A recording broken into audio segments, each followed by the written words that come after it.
qué bueno, un sitio solo y tranquilo. 3, 2. Doctor Sergio Fajardo, qué bueno y qué grato es para nosotros tenerlo aquí en Noticias Caracol. Para mí también, Juan Roberto, muchas gracias, contento. Bueno, digamos, la campaña ya arrancó, ya está, este partidor ya está prácticamente listo. ¿Cómo va la suya? Bien, vamos muy bien. En este momento nosotros estamos recogiendo firmas por todo Colombia. Yo he venido recorriendo el país físicamente, una buena porción de la actividad política mía con nuestros equipos es en la calle, conversar, escuchar, atender. Así hace 18 años, desde que empezamos, la calle ha sido el escenario natural, conectando con la gente, escuchando mucho. Esta es una época de escuchar con mucha atención, dentro de la diversidad de Colombia, recoger la experiencia de haber gobernado, pero complementarla con otras experiencias y ponerle toda la atención a Colombia y se oyen muchas cosas de nuestro país y no muy agradables muchas de ellas. Eso le iba a preguntar, cuando usted escucha a la gente, ¿qué le dice la gente? ¿De qué habla hoy la gente cuando se sienta a hablar con ella? Primero, una indignación muy grande en Colombia alrededor del tema de la corrupción. Yo he estado en Buenaventura, Cali, Manizales, Pereira, Barranquilla, Cartagena, Santa Marta, San Andrés, Providencia, Medellín, Bogotá, en diferentes partes, Santander de Quilichao, Popayán, Ibagué, Bucaramanga, Arauca, Cúcuta, Chinacota, Pamplona, y he repetido. Ese es el tema. O sea, estoy hablando, es primer punto en todas las esquinas, y vengo de Barranquilla, cuando vamos a grabar esta entrevista, y el punto es la corrupción. Y ya es un lenguaje común en todo Colombia, y es un malestar profundo en nuestro país. Dos, la polarización. Santos, Uribe, no, sí, derecha, izquierda, y va aumentando el nivel de agresividad, las expresiones, todas esas. Y va creciendo en nuestro país. Tres, hay un malestar grande desde las regiones. Las regiones no se sienten convocadas por el poder central, por el gobierno nacional. Hay distancia, hay un malestar asociado con centralismo. Y cuarto, una política que ha agotado a las personas que se expresan con una expresión recurrente, conocida, manida, pero que tiene todo el sentido. Los mismos con las mismas, suficiente ilustración.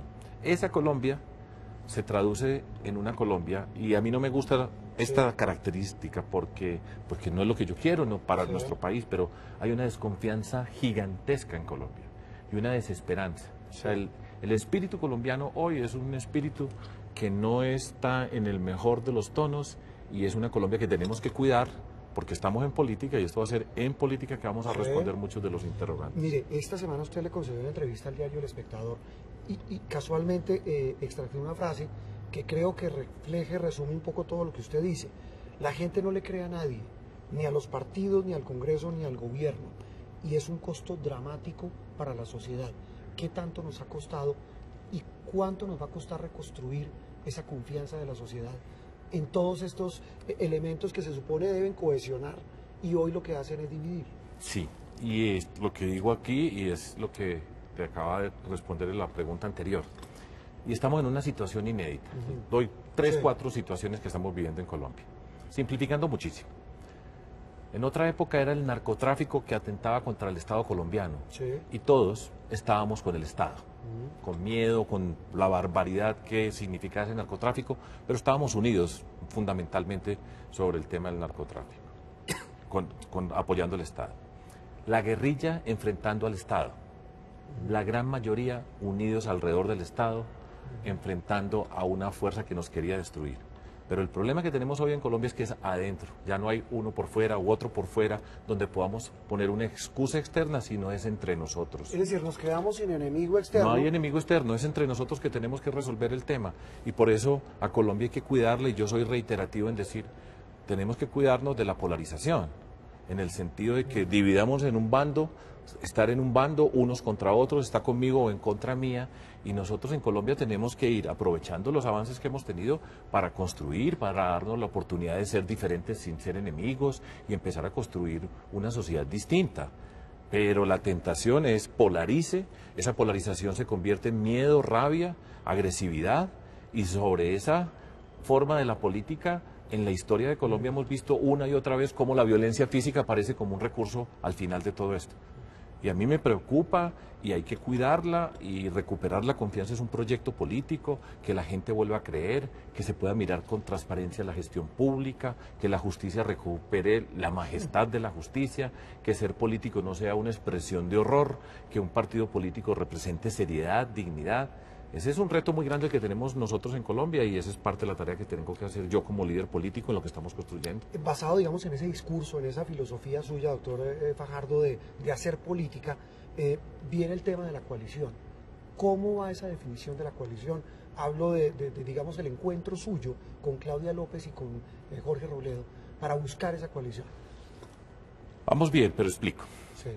Nosotros tres, que somos bien diferentes los tres. Por eso se lo pregunto. Sí, yo sé.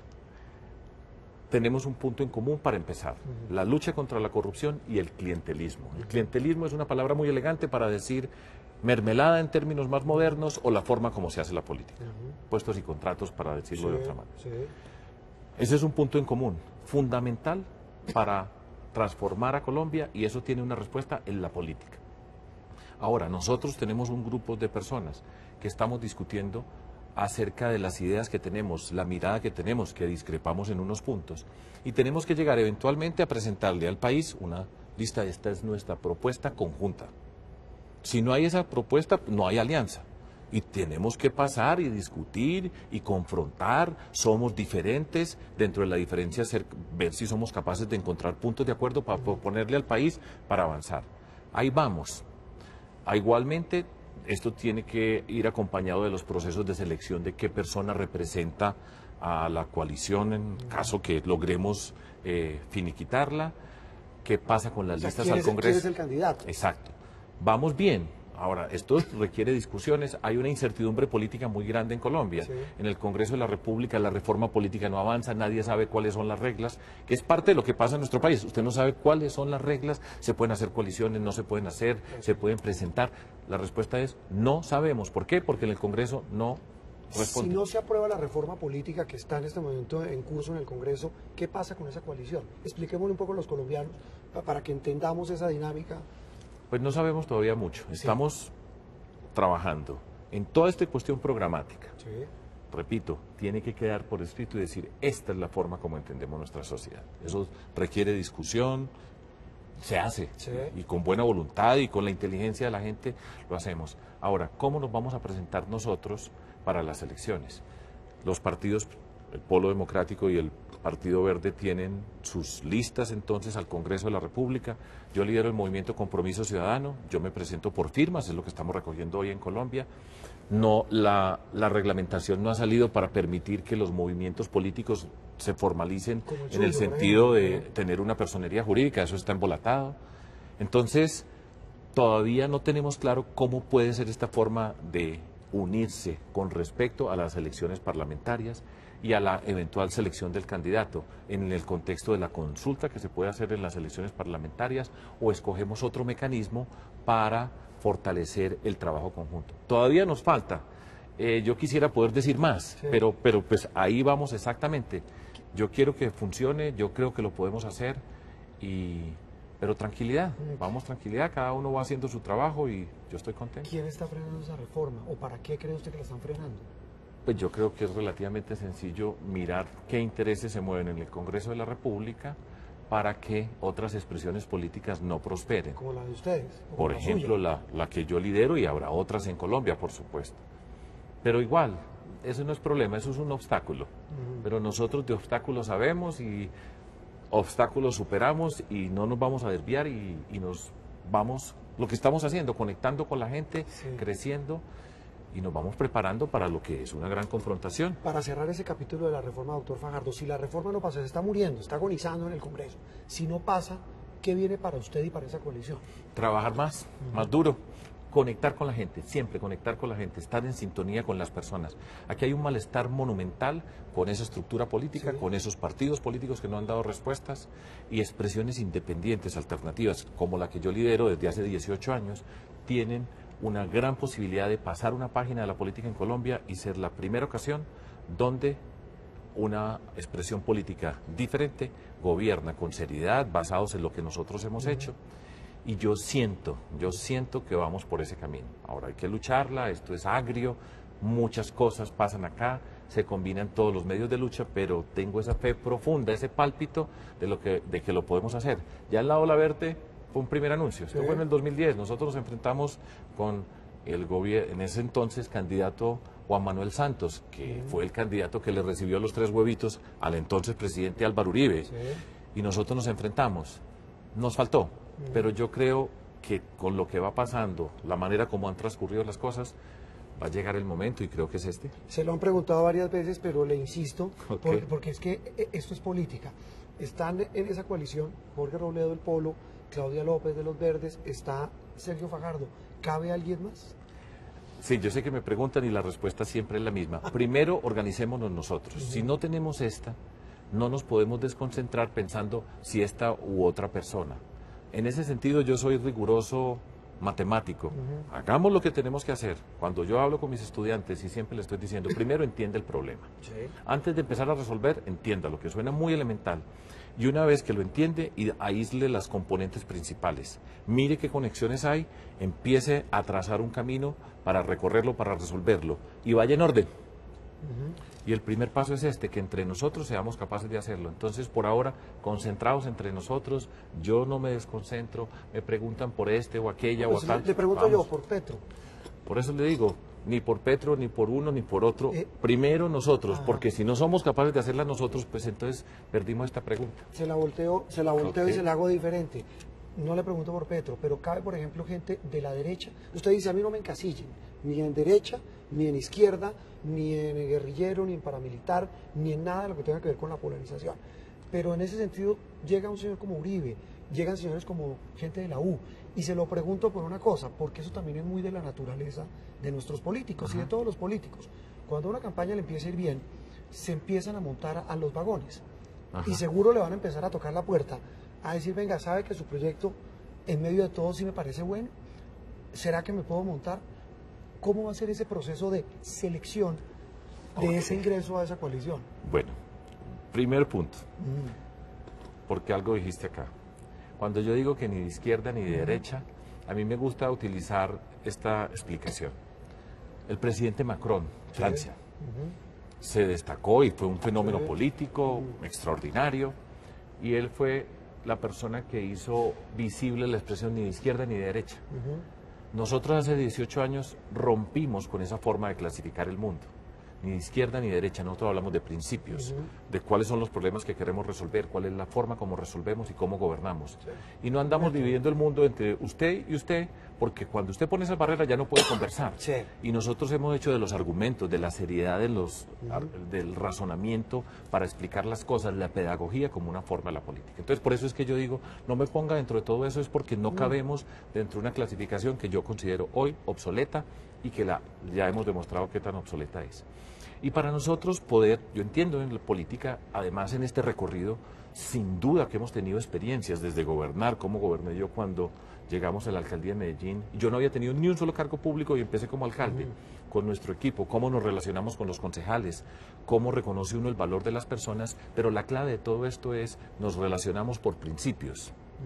Y cuando usted tiene los principios claros, usted tiene la capacidad de tomar decisiones. Entonces, en lugar de negociaciones, ¿qué hay para mí? Sino qué principios tenemos para compartir, eso ya nos pone en una forma distinta para conversar. Y si vamos a relacionarnos, nos vamos a relacionar porque compartimos unos principios. Nosotros no tenemos nada para repartir. Aquí no hay puestos ni contratos para nadie. Aquí no hay nada diferente de trabajar por un país desde unos principios, una sociedad que queremos nosotros construir, transformar por unas ideas, por unos sueños. Ya hemos demostrado cómo se pasa de principios, ideas, sueños a llegar al poder, a hacer la gestión pública y lograr los resultados. Ahí nos encontramos y habrá la posibilidad de encontrarnos. Pero por ahora no me desconcentre, Juan Roberto, que estamos aquí con Claudia López y con Jorge Robledo y vamos bien, pero nos toca hacerlo bien hecho. Yo siento que hay muchas personas que se quieren acercar y lo veo en muchos espacios. Y repito, este es el terreno donde nosotros nos encontramos, estos son los principios, esta es la cancha donde nosotros jugamos, esta es la cancha de la transformación. Y se puede hacer porque nosotros lo hemos hecho y lo hemos visto. Y he aprendido yo en todo este recorrido a reconocer personas valiosas en muchos espacios. no es que seamos solo nosotros. No solo en partidos. No somos, en los diferentes partidos hay personas muy valiosas con las que yo no tengo la menor duda que se puede construir en nuestro país. Y eso es parte de nuestro trabajo. Pero vamos por ahora por esto. Sí, pero eso que dice último es interesante. Es decir, hay gente valiosa en todos los aspectos políticos. No tengo la menor duda y las he conocido y me ha tocado trabajar con ellas. Y he descubierto además personas que uno tiene una imagen y dice, qué horror, pero después cuando uno abre la posibilidad de conversar, yo puedo conversar con las personas, no hay problema. Usted pone sus intereses enfrente, cuáles son los principios con los que nos relacionamos y hay una magia de transformación. Sí. Y así he descubierto muchas personas que son valiosas. Es decir, entre esos valiosos y políticos redimidos, ¿alguno puede entrar? Pero seguramente que muchas personas van a querer estar con nosotros y vamos a representar a Colombia, tantas personas. Yo vengo de caminar las calles. Y yo tengo esa convicción profunda. Por supuesto, yo estoy en la política, yo quiero lo que nosotros hacemos, creo profundamente en lo que hacemos, es mi convicción, es mi vida la que estamos hablando, pero yo sí creo que estamos conectando y este espacio que estamos construyendo es el espacio del país. Vamos a ver. Hablemos de la campaña. ¿Cómo ve usted la campaña que viene? Va a ser una campaña terriblemente sucia y va a ser una campaña en la que no solo habrá insultos, sino también denuncias, marrullas, como en todas las campañas, pero los analistas y los mismos políticos lo están diciendo.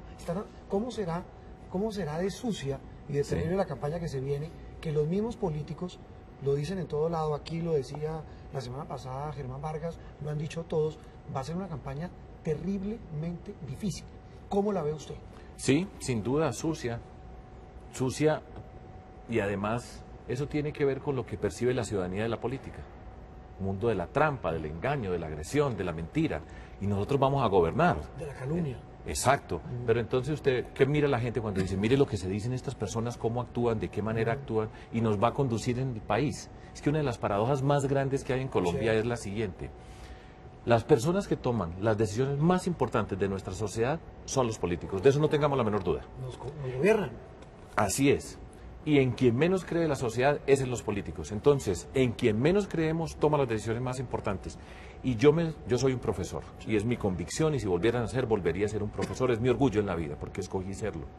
Y yo sé que yo estoy educando, yo sé que en esta entrevista, cuando yo estoy hablando, la manera como me estoy refiriendo a los temas, estoy educando a muchas personas, educando en el sentido de explicar. Pero usted se imagina que estas personas que aspiran a llegar a la presidencia de la República se comportan de esa manera. ¿Qué puede entender la ciudadanía? ¿Qué cultura ciudadana estamos construyendo cuando hay la mentira, la agresión, la trampa, el insulto como forma de la política? No estamos construyendo una sociedad. Entonces va a ser muy sucia, va a ser muy amarga. A mí no me bajan de narcotraficante, guerrillero, paramilitar, corrupto, santista, ya me están diciendo... paisa, en fin, de todo tipo de cosas. Bueno, ahí vienen las denuncias de usted lo embargaron, lo denuncian de temas de platas, la famosa, el supuesto acuerdo con este narcosicario Don Berna. Es decir, a usted le tratan de sacar cosas y vienen cosas peores. ¿Usted es consciente de eso? Totalmente, porque yo soy consciente de todas y cada una de mis acciones y por todas y cada una de mis acciones yo respondo. Y yo vivo tranquilo y además orgullosamente tranquilo porque nosotros hemos honrado lo que significa hacer política de una manera diferente, qué significa ser transparente, qué significa jugar limpio dentro de esta sociedad. Esa es la riqueza que nosotros hemos construido, la confianza. Y por supuesto que yo sé que vienen todo ese tipo de cosas y dirán peores, pero con la tranquilidad de siempre, respondiendo siempre en el lugar que corresponde. Ahora, yo no me engancho con personas que salen a insultar, a decirme una cosa. Yo no le doy valor a ese tipo de expresiones, siempre me hago el propósito personal de no dejarme perturbar, de ser decente en todas mis actividades, pase lo que pase en nuestra sociedad, y siempre cuidar, respetar a las personas. Ese es un principio que yo tengo como forma de vida, que me toca trabajarlo, porque yo oigo unas cosas y a veces también a mí me dan ganas de responder, pero no voy a responder. Gráficamente, visualmente, ¿qué quiero decir? Nosotros vamos para allá, yo sé para dónde vamos, ese es nuestro camino. Y vamos recorriendo. Llevamos 18 años después de todo. Yo era profesor de matemáticas, titular de matemáticas en la Universidad de los Andes, aquí en Bogotá. Y también trabajaba en la Universidad Nacional en el Departamento de Matemáticas. Y empezamos. Entonces, yo voy para allá y llega aquí uno y me insulta. Me dice algo, pues sí, falso, un insulto.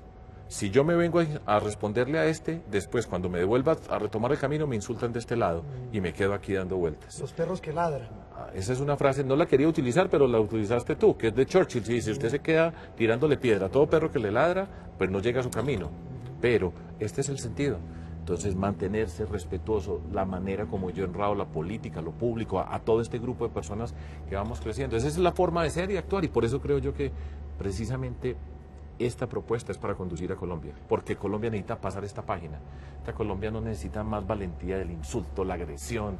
Ya hemos visto suficiente de cuánto han destruido. Los protagonistas de la vida en Colombia han sido guerrilleros, paramilitares, narcotraficantes, ilegales y corruptos. Siempre han sido protagonistas de todas las personas que están viendo este programa, de todas las generaciones de Colombia. Vamos a pasar esa página y vamos a avanzar para darle la oportunidad en Colombia, la inteligencia, las capacidades, que es lo que tiene nuestra gente. Eso que usted dice contrasta con ese terrible espectáculo de esta semana en el Congreso de la República. ¿Usted vio el debate de esta semana? No lo vi. Me han comentado algo. Yo estaba recogiendo firmas en Bello, en la plaza de Bello. La plenaria que convocaron las dos personas con las que usted va, el debate que convocaron sobre el tema de corrupción y el tema de Odebrecht. Miren lo que terminó. Ahí, y la pregunta es muy respetuosa. Sí, tranquilo. ¿Cómo, siendo usted matemático, con esta lógica, independientemente de los argumentos, y es una persona a la que muchos respetan por sus argumentos, por sus denuncias, como es la doctora Claudia López, pero a ella misma, no sé si por su vehemencia, por la forma en que lo expresa, le dicen, usted también está recurriendo al insulto? ¿Eso no contrasta un poco con ese discurso suyo, con alguien, con la persona que usted dice, estoy estudiando cómo hacemos una coalición? Sí, y explico. Jorge Robledo y Claudia López son dos congresistas que han venido haciendo un trabajo independientemente de alianza o coalición, en la política, en lo público. Son personas valiosas, inteligentes, preparadas y atrevidas en el sentido de la política, de hacer la oposición. Ese es su camino, ese es su recorrido, y están haciendo unos debates acerca del tema fundamental para el país, que tiene que ver con la corrupción y el clientelismo desde la perspectiva que ellos lo enfrentan y lo han trabajado toda su vida. Primera observación. Nosotros compartimos el espíritu y el trabajo con respecto a esos temas. Ahora, después se dan unas discusiones en el contexto del Congreso de la República. Por supuesto que somos muy diferentes. Yo creo que Claudia López es una mujer inteligente, íntegra, valiente en muchos sentidos. Tiene su personalidad, que sin duda es muy diferente a la mía. Pero esa es la de ella y esa es la manera que ella se ha relacionado, y ella responde por su comportamiento. Sin duda, repito, que somos diferentes, y nosotros precisamente estamos construyendo una coalición entre diferentes. Y nosotros estamos compitiendo entre nosotros, entre Claudia López, Jorge Robledo y yo. Es una competencia distinta porque queremos liderar este proyecto y esta alianza. Y somos, en esa diferencia, las personas pueden mirar y tendrán la oportunidad de mirar qué valor le asignan a uno o a otro dentro de todo eso. Y yo voy por este camino, este es el mío. Y este es el de la reconciliación, estos son mis términos, esta es mi personalidad, ella tiene la suya, yo se la respeto, responde por sus actos, y yo creo que dentro de esa diferencia podemos construir una política seria para Colombia. Ahí vamos, y yo respondo por mi condición, y yo espero ser el líder de esta coalición, y que la reconciliación sea punto fundamental de esta coalición. Y esa es la política. Yo estoy cómodo y tranquilo. Me vuelvo casi al comienzo, ya que mencionó el tema. Claro, son diferentes, están buscando un mecanismo entre Jorge Robledo, Claudia López y Sergio Fajardo para madurar esa coalición. Sí. ¿Ya han pensado en el mecanismo para establecer quién va a ser el candidato de esa coalición? No, pero está en discusión, eso no es tan sencillo. Pues, ¿cuáles son los mecanismos? Porque ahí, le explico un poco, sin ser irrespetuoso con la discusión que se tiene interna, que yo la respeto. Pero esto pues no tiene ningún misterio, ¿cierto? ¿Cómo se puede escoger entre tres personas? Hay, por ejemplo, en marzo del año entrante, hay elecciones al Congreso de la República. Y en ese contexto se hacen consultas. Los partidos pueden hacer consultas, se puede hacer consultas entre diferentes candidatos, interpartidistas, etcétera. Esa es una forma. Otra forma de escoger, para simplificar al máximo, son encuestas. Encuestas que buscan apelar a toda la ciudadanía. Una consulta, votan personas que tienen un interés cuando van a una urna y pueden ser de un partido. Pero cuando usted hace una consulta o una encuesta, está preguntándole a cualquier persona, independientemente de su partido, y puede calificar las decisiones. Al mismo tiempo, ¿en qué momento está lista la alianza? Repito, nosotros tenemos que ser capaces de tener ese programa. Mientras no haya ese programa, no está consolidada la alianza. el esfuerzo que estamos haciendo es podernos entender. Le doy un ejemplo para que ustedes entiendan. Con un tema para que... de las discusiones, y lo digo, además me sonrío un poco dentro de todo esto, del Polo Democrático, del grupo de Jorge Robledo, a mí recurrentemente en años anteriores me calificaban de neoliberal, que es el peor insulto que hacen desde la izquierda a una persona. Sí. Y con Jorge Robledo estamos discutiendo temas que tienen que ver con ese tipo de cosas. Pero estamos haciendo un esfuerzo para ampliar la mente, para construir. Porque, repito, si es solamente el que se parece a mí, pues solo soy yo el candidato y no puedo estar sino con un grupo muy reducido. Construir en el disenso. En todo eso, a partir de esos puntos. Entonces, ¿cómo hacemos para escoger las personas? ¿Cómo se forman las listas? Ya lo tocamos, eso es complejo. Pero bueno, eso es parte de la mecánica política, la discusión acerca de las cosas. El reto que nosotros tenemos es presentarle a Colombia una alianza, es decir, aquí estamos unidos por esto. ¿Qué significamos como transformación? ¿Qué significa construir la esperanza en nuestro país? ¿Cómo le vamos a apostar a la confianza? Eso es lo que yo he hecho como líder de nuestro movimiento Compromiso Ciudadano. Eso es lo que hago y haré desde que esté en la política. Doctor Sergio Fajardo, ya para entrar a temas puntuales en esta fase final de la entrevista, de temas que a la gente le preocupan, y arranco con el que usted arrancó esta entrevista. Me dice, he recorrido el país y lo que más le indigna a la gente es el tema de la corrupción. Sin duda. Es sin duda, y uno lo ve en las encuestas. En la encuesta Inbamer sale como el primer tema, aparte de la educación y del tema de la salud. ¿Cómo se combate la corrupción en Colombia? Primero, ¿de dónde viene y cómo la combate? Sí, gracias por esa pregunta, porque además me toca todos los días de la vida responderla. Sí. Y aquí tenemos un poquito de tiempo, por eso me gusta y sé que le estoy explicando. Claro.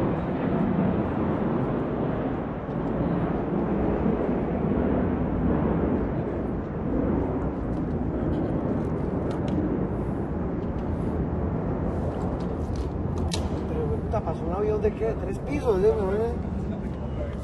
como la pregunta, ¿sí? Ok, listo, perfecto. ¿Está bien? ¿Cómo va? ¿Bien? Sí, yo estoy cómodo, tranquilo. Buenísimo, esa es la idea. Y que tenemos tiempitos, que la ventaja es que la sí, claro, pues ahí se puede explicar. Esta, por ejemplo, es muy importante la explicación probada. Esa es. Listo, retomo, muchachos.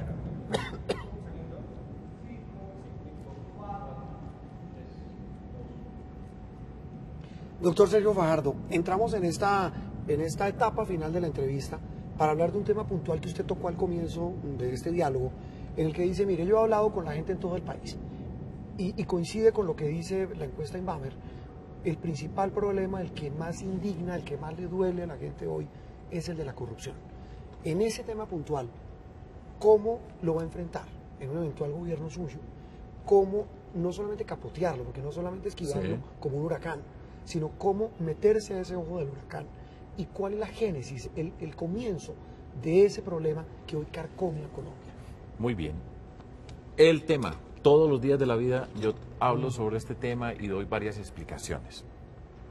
Lo primero que yo quiero señalar es la forma como no es.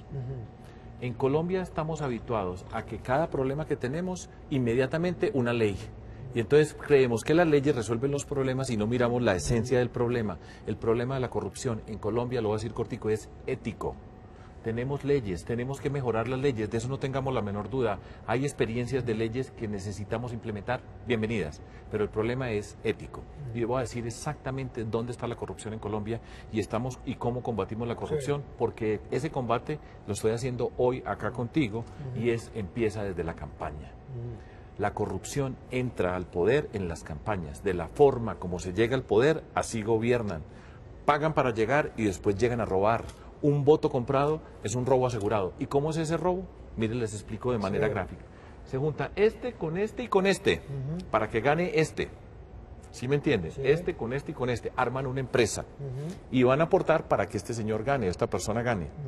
Cuando esta persona gane, llega al poder y va a pagar la inversión que hicieron acá los anteriores. ¿Y con qué lo va a pagar? Con puestos, con contratos. ¿Y qué necesitan? Impunidad, que no los coja. ¿Cómo rompe uno ese círculo? Entonces, ¿cómo lo rompe? El primer punto, ¿cómo vamos a llegar nosotros? Y nosotros no hacemos la empresa para ganar. Nosotros no pagamos un peso por un voto, ni un peso por un voto, y no hemos pagado ni un peso por un voto. Yo estoy hablando de 18 años de haber empezado a participar en política. Cuando usted no paga, entonces cuando llega a gobernar, puede gobernar con transparencia y no tiene que empezar a repartir. Entonces, ¿usted qué ve hoy en Colombia? Ilustro con ejemplos. Sí. Hasta este momento yo creo que no he hablado de nadie, me has preguntado sobre personas y he respondido sobre esas personas. Y voy a hablar sobre un par de nombres que hoy están en la mente de toda Colombia, y lo siento por ellos. El ñoño y Musa. Sí, son dos palabras que se convirtieron en conocidas para todo el país. Sí. Yo les deseo lo mejor a ellos como personas. Pero participaron, cada uno puso 150.000 votos, por ejemplo, en las elecciones. Sí. Son 300.000 votos entre dos personas, son muchos votos. Y después Vale, cuando electores ganan, de la costa. hay que pagarles. ¿Cómo se le paga? Entonces uno lee y le dice a que Fonade de quién es, este de quién es, que está buscando por acá. Y empiezan todos estos escándalos que estamos viendo, es que los magistrados de la corte, tal cosa, era para que no los cogieran. Eso es. En Colombia no nos hagamos más mentiras. Es la forma como se llega al poder lo que determina cómo va a ser la corrupción. Quitémonos esas máscaras y se puede llegar al poder y podemos discutir, pero esos que pagan para llegar después van a robar. No conozco uno que diga, mire, armó todo esto, mire con quiénes se juntó, además todo el mundo sabe con quién se está juntando y hasta se ríen de la viveza, porque en esto se considera que es un mundo de viveza, qué habilidad, la política, y yo por eso digo, esto es un problema ético, esto es muy serio. Entonces, primer punto, no pagar un peso por un voto. Nosotros ya estamos en campaña, ya estamos cambiando a Colombia. En esta forma de hacer la política ya estamos rompiendo. Cuando yo estoy en cualquier lugar y le digo a una persona, no hay nada para darle, porque usted no tiene precio. Y nadie tiene precio en Colombia. Y ese cuento de que vale 50.000 pesos o 100.000 pesos, nosotros lo tenemos que romper. Y se puede romper. Y después, para gobernar, ni un puesto ni un contrato. Entonces a mí me decían, el otro día, está loco. ¿Cómo así que sin puestos y contratos? Muy Y la cándido, gobernación, muy cándido. muy ingenuo. Muy inocente. No, sí. Entonces yo les decía lo siguiente a un grupo de personas amigas. Un grupo de empresarios les decía lo siguiente, hagamos este ejercicio. Sí. Usted me va a aportar 1 millón de pesos para la campaña. Sí. Entonces me dice, de ese millón, ¿cuánto dedico a comprar votos? Seguramente serían poquitos, porque pues, los otros son los que compran bastantes. Y cuando ganemos, me dice, ¿a quién le damos puestos y contratos? Que deben ser poquitos. Eso hay que romperlo de una vez. Ni un puesto ni un contrato. Ahora, ¿cómo se hace entonces? ¿Cómo se gobierna? ¿Cómo se gobierna? Nos vamos a sentar con esas personas. Y nos vamos a sentar para discutir acerca de usted qué representa, usted de dónde viene, con dónde está su región. Por ejemplo, A esos ñoños y a esos musas. sí, con el ñoño y el musa. Si él está ahí sentado, le decimos ñoño y musa, pero no es a negociar. Perdón, a mí no me gusta Sí. usar los nombres, pero a cualquier persona le digo, nos vamos a sentar. ¿Usted qué intereses representa? ¿Usted de qué región viene? ¿Por qué está aquí como congresista para representar a su comunidad? ¿Cómo? Y vamos a presentar un esquema de asignación de recursos que no pasa por darle a cada uno su pedazo para que después vea qué va a hacer con su plata, para la que está recuperando, sino una forma pública de asignar recursos a los diferentes municipios, gobiernos departamentales, transparente, y que los congresistas puedan participar y aportar. Es que pueden. Mi convicción es que la mayoría tienen la capacidad, porque son gente inteligente, que puede aportar, pero las reglas son no negocios, es principios, y ahí nos encontramos, y así se puede hacer, y por eso la frase de nosotros es se puede, porque siempre nos dicen, a mí me lo han dicho toda la vida, no, pues usted es un ingenuo, pues un idealista, es un cándido, tal Sí, cosa, y yo- vamos a acabar con ese cuento de que ser honesto es cándido. Se lo pongo con un ejemplo. Claro, usted siempre cuenta su experiencia en Antioquia como gobernador, como alcalde, y le fue bien. Usted dice, Sí. yo no di plata. Nunca hubo un peso, Ni uno. no hubo un puesto, Ni puesto, ni y contrato. se pudo gobernar Sí. y se hicieron cosas. El caso de Mocus. A este señor Antanas Mocus no lo dejaron gobernar en Bogotá y llegó con la misma tesis. Él dijo, Pero ni con un una puesto ni un diferencia. voto. El Consejo le bloqueó todo Sí. en su gobierno. Claro, no robó. Incluso Jaime Garzón tenía una frase maravillosa que decía que en Colombia los políticos deben ser como Mocus y deben ser como las señoras del servicio doméstico en la casa, que así no hagan nada pero que no roben. Es decir, ese tema es muy complejo. Pero sí, es complejo y por eso lo estamos enfrentando y por eso es una solución y es en política. Y por eso estoy yo acá sentado, porque se puede hacer la política de una manera y nos tenemos que quitar de encima eso, pues muy cándido, muy ingenuo. Con Antanas había una diferencia, Sí. porque además para mí él fue un ejemplo. Yo vivía en Bogotá, cuando Antanas fue alcalde, yo vivía en Bogotá y lo conocí y me ha inspirado y con él estuvimos en la Ola Verde. Lo que nosotros hemos hecho, yo he hecho es convocamos a todos y cada uno de los concejales y diputados y congresistas, venga, sentémonos a trabajar juntos. Estas son las reglas. Yo lo voy a reconocer a usted. ¿Usted qué ideas tiene? ¿De qué manera propone? ¿cómo hacemos para darle a usted respeto y reconocimiento por su trabajo en el marco de estas reglas? Y eso funciona, la mayoría de las personas. Y estoy seguro que muchos de los congresistas hoy, para muchos congresistas yo soy, ¿cómo será la expresión? Pues el anticristo, pues por decir alguna cosa. Pero yo no soy el anticristo, sino la seriedad para decir, venga que yo voy a trabajar con usted, pero desde su inteligencia y su capacidad y su compromiso con su región. Y eso se puede hacer. Ahora, supongamos que nos quieren bloquear. Sí. Y entonces, ¿se acabó el mundo? Antanas Mockus pasa a la historia por ser un gran gobernante, por dar un ejemplo. Y eso es lo que tenemos que transformar esta sociedad. Entonces usted dice, usted es prisionero y nosotros vamos a quedar prisioneros chantajeados de unos congresistas que dicen, a Fajardo no le aprobamos nada. Y pues ciudadanía, a nosotros nos eligieron precisamente por esto. Quieren trabajar con nosotros, quieren participar, esa es la invitación. No vamos a perder nunca en ese camino. Porque ese cuento de que deles a este, entonces mire, a este denle unos puestos, unos contratos. Las dinámicas de la política. Entonces eso lo disfrazan diciendo que la política es dinámica, que la inteligencia, esa es la viveza, esa es la trampa, para decirlo cortico. Entonces, trabajamos. Le aseguro que la gran mayoría de congresistas en Colombia trabaja y trabaja bien. Y estoy hablando desde mi experiencia personal. Ahora, ¿cómo se va a ver? Votando. Necesitamos que voten por nosotros y vamos a llegar al poder, vamos a cuidar a Colombia. Y nos vamos a enfrentar en ese terreno. Como les dije, me van a decir guerrillero, paramilitar, narcotraficante, corrupto, santista, de todo. Pero vamos bien mire, y se puede hacer. Mire, hay un tema. ¿Por qué personas como Antanas Mockus o como usted, que dicen, mire, somos cándidos porque hablamos de una política limpia, de una política intachable, los califican de débiles? Y de que, por ejemplo, a usted le dicen, mire, claro. Fajardo no es ni chicha ni limonada, no asume una posición, no es firme, no es duro, no es recio. ¿Usted cómo recibe esas observaciones? Pues con toda la tranquilidad. Por una razón muy Pero sencilla. digo, ¿pueden tener algo de razón? Mire, En cuanto a lo voy a poner primero sí. como contra, en esta forma te lo voy a plantear. Si yo fuera débil, ¿usted cree que yo estaba aquí? Un profesor de matemáticas que sale a caminar en Medellín con un grupo de personas y se enfrenta a los poderes, gobierna, pasa por todo lo que hemos gobernado y vamos a dirigir a Colombia. ¿Eso es por debilidad? No, lo que pasa es que para nosotros la fortaleza es distinta. La fortaleza de los argumentos, la transparencia en el comportamiento, una manera de relacionarse diferente con la sociedad. Entonces la valentía mía no es que van a tener a Fajardo insultando al uno o al otro y le va a decir hijo de tantas y le va a sacar yo no sé qué cosas de la señora o de tal. Nunca me van a oír en eso. Si esa es la valentía que se está buscando, no soy yo. Pero es que esa es la valentía que no necesita Colombia. Que nosotros hemos vivido en un país de guerrilleros, paramilitares, narcotraficantes, ilegales y corruptos, violentos. Es una cultura gente que grita, que agrede, que pega, que golpea.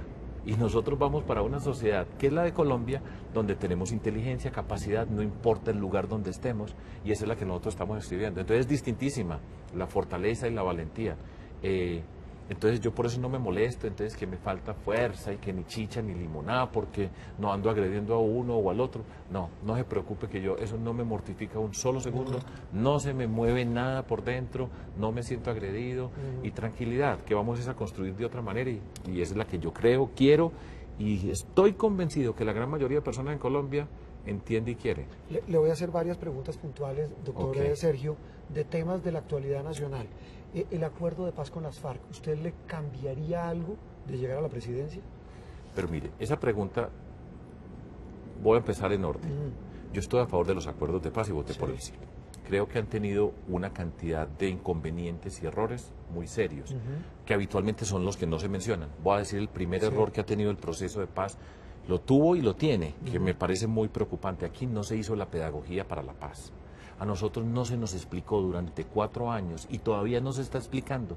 Si ustedes ven todo lo que está pasando todos los días en las discusiones acerca de la paz en el Congreso de la República, que es donde está ahora, nadie entiende. Es muy difícil que entiendan las personas. No se hizo pedagogía y la pedagogía es fundamental para llevar a las personas, para explicar los problemas, para conducir. Yo soy un profesor y siempre estoy mirando, vamos para allá. Cuando a mí me explican, me están respetando, me están reconociendo y nos estamos transformando. Primero, y digo, por ejemplo, el tema de Tumaco.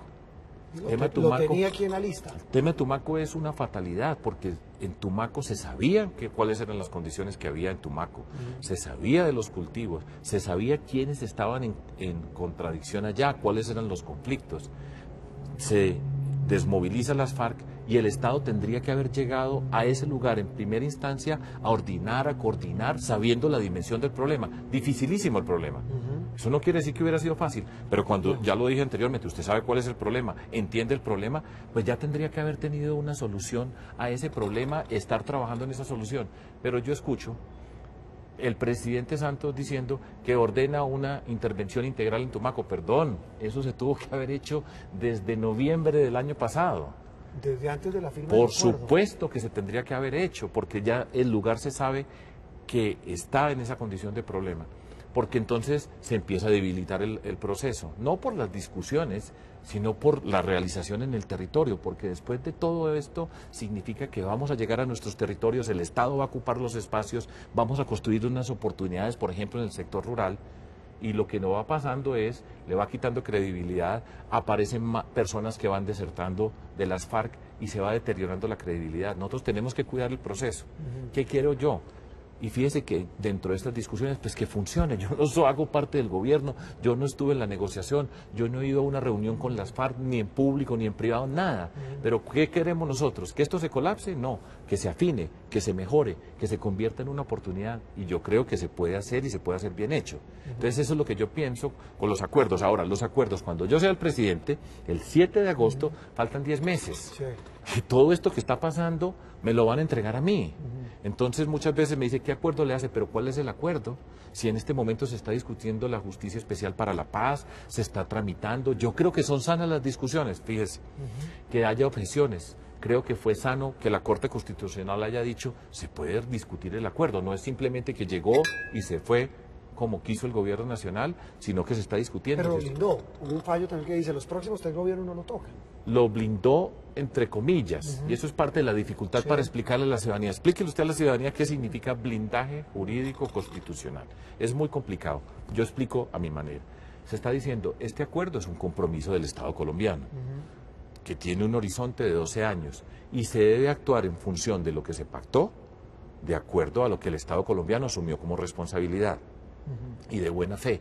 Pero ahí, cuando se dice de buena fe, está abierta la puerta para que haya algunos cambios, podrá haber algunos ajustes dentro de todo eso. Pero en principio es una obligación cumplirlo. Vamos a tratar de que en Colombia las cosas funcionen, que la justicia funcione, que me preguntabas ahora acerca de recuperar la confianza, y es que funcione algo, que empezamos a decir, estos jueces, mire que están funcionando, que haya transparencia en la manera como se tramitan las dificultades. Entonces yo creo que vamos bien, que eso se puede hacer bien, es sana las discusiones, el fiscal presentó algunas objeciones, que se discutan, eso está bien, que las incorporemos, que le vamos quitando dudas a las personas en Colombia, vamos quitándole miedo a Colombia, vamos quitándole miedo para avanzar. Hay tal vez un elemento que digamos en el cual todo el mundo está de acuerdo en que es tal vez el punto más polémico del acuerdo de paz, y es que estos señores, en el caso de los cabecillas o los líderes de las FARC, hoy partido o movimiento político, exguerrilla, puedan hacer política sin primero ir a la justicia, ya sea cual sea, la justicia transicional, la famosa justicia especial de paz. ¿Usted qué opina de esa discusión y de esa polémica en torno a eso, a que estos señores primero vayan a la justicia y luego hagan política? Esa es una discusión bien seria, bien grande, porque el espíritu de cómo negociaron ellos y qué pretendían era tener la posibilidad de participar en política. Una ilustración, un proceso de paz que fue exitoso en Colombia, con el M-19. Antonio Navarro pertenecía al M-19, Gustavo Petro pertenecía al M-19 en su momento. Carlos Pizarro salió de ser comandante a ser candidato a la presidencia. Eran otros tiempos, porque el mundo ha cambiado, la justicia internacional ha cambiado. Era otra guerrilla. Pero digamos que hacía parte de todo este mundo, de la guerrilla, ¿cierto? El Palacio de Justicia es un capítulo doloroso en la historia de nuestro país. Ahora, entonces, yo pienso que es razonable que empiecen a tramitar su caso ante la Justicia Especial de Paz, como van a tener que ir, ¿cierto? Ahora, la obligación es que la Justicia Especial de Paz empiece a funcionar, porque entonces la están tramitando, la reglamenten para que empiece, porque si se demora 3 años para empezar, entonces ¿a dónde van a ir? ¿A qué justicia que hacen en 3 años las personas? Que la tramiten bien, que hagan la reglamentación, que se escuchen las observaciones. Yo creo que las personas que están allá tienen unas obligaciones, que se describa de qué manera se tienen que comportar los magistrados que hacen parte de esa justicia, pero que empiecen rápido. Porque si esto se demora 2 años para arrancar, entonces ¿qué vamos a hacer durante todo este tiempo? Un limbo. Es fatal. Sí. Entonces háganlo rápido, serio y bien hecho. Y que empiecen a tramitar su caso allá y después entrarán a participar en política desde esa perspectiva. ¿Difícil de tramitar? Difícil. En ese limbo también estarían los militares que se supone deben ir a esa Justicia Especial de Paz y los terceros. Para ustedes, ese tema que es tan sensible, ¿cómo lo ven? Yo creo que los militares tienen el espacio y esperemos que se haga bien y que sea una justicia seria y que cada quien tenga sus derechos y se cumpla con el espíritu de esa justicia, que es la verdad, la reparación, la justicia y la no repetición. Y que tengan la oportunidad de presentarse allá y defenderse y que sean juzgados con toda la transparencia y con toda la honestidad. Y si dicen la verdad y si cumplen de acuerdo a esos parámetros, pues que tengan la oportunidad de acogerse a los beneficios que le tendría que dar esa Justicia Especial de Paz. Y los terceros, pues son muy pocas las personas que tendrán que llegar eventualmente allá. Esto no debe ser una justicia para la venganza. Las personas que están allá tienen que saber que esta es una justicia transicional precisamente para construir la paz, no para vengarnos y destruir la fragilidad que tiene una sociedad como la colombiana cuando va dando unos pasos, va dejando atrás una violencia. Vamos a depender mucho de la sabiduría de esas personas que van a dirigir esa Justicia Especial de Paz. Apostémosle a que lo hagan bien, ¿sí? Eso es lo que yo quiero. Eso es lo que yo creo que se puede hacer. Yo creo que la gran mayoría de personas en Colombia no tienen nada que ver con eso. Si han sufrido dentro de este conflicto que son tantas décadas, pues si en alguna oportunidad tienen que ir, pues que sean atendidas con rigor, con respeto por lo que hicieron. Y que en ese espacio, que se diga la verdad, los que tengan que decir la verdad, y que la justicia, pues de acuerdo a su verdad, responda. Le dejo para el cierre la pregunta más incómoda y que tiene que ver con eso. A ver. Las FARC. ¿Qué pasa con la FARC? ¿Caben en su coalición? No. ¿Por qué? Porque nosotros no pensamos como las FARC, nosotros no somos el partido de las FARC, y esa es la que me han hecho y ese es el cuento que quieren montar. Que si fíjese pues, que he dicho yo. Que contó hace 8 días aquí Germán Vargas Lleras. Pues yo no la vi, perdónla, pero sí leí. Y entonces otra persona dicen que nosotros somos de las FARC. Pero no le digo que a mí me han dicho guerrillero, socialista, que pretendo tomar el poder. Eso es un chiste, eso es falta de seriedad. ¿Qué he dicho yo acá que usted pueda decir, este señor es de las FARC? Yo he gobernado con un montón de personas valiosas. Es una trayectoria. Yo tengo 61 años aquí sentado. Empezamos a participar en política hace 18. Es una trayectoria de vida, una forma de ser y entender la sociedad de manera transparente. No estamos con las FARC, no soy de esa izquierda, no queremos un modelo como Venezuela. Eso es mentiras, parte de ese mundo de la trampa.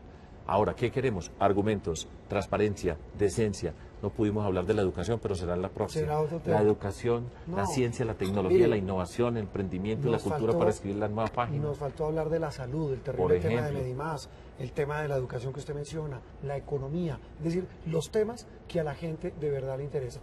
Doctor Sergio Fajardo, muchísimas gracias. Y seguiremos hablando. Y seguimos hablando y a todas las personas, pues gracias por escucharnos. Y tranquilidad que vamos bien y vamos a demostrar que se puede. Gracias, doctor Sergio. Gracias.